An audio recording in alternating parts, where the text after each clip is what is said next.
George Floyd's death sparked global protests and unrest, and now the tri-state is preparing for potential fallout from the verdict.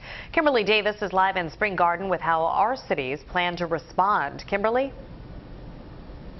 Jazz, cities across the country are beefing up their security in preparation for the Chauvin verdict. We spoke with officials in New Jersey, Delaware, and Philadelphia who all say their police departments are prepared for the possibility of civil unrest. It was an unfortunate incident that happened here in the city of Atlantic City. A string of riots, looting. Looting didn't just happen in Atlantic City. It happened in major cities across the country as a result of the death of George Floyd.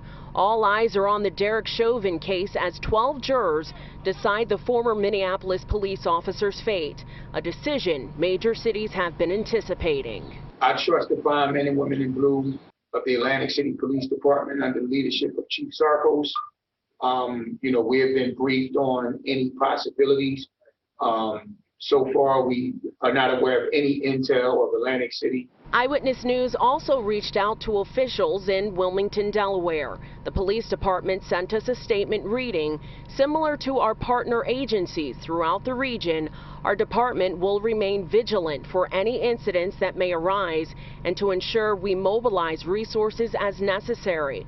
Businesses are not boarded up in Atlantic City or Wilmington, but businesses in the Port Richmond neighborhood of Philadelphia aren't taking any chances. Let's just not go back to destruction because it's too hard to rebuild. Philadelphia police already have a plan in place. On Friday, the department announced a response plan, including potential street closures, and officer schedules have been adjusted to make sure more boots are on the ground. While most folks in our city will notice an increased presence, we will do everything possible to avoid causing disruptions to the daily lives of our residents and visitors.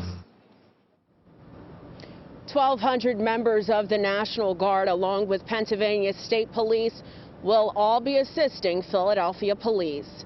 We're live in the Spring Garden section of Philadelphia. I'm Kimberly Davis, CBS 3 Eyewitness News.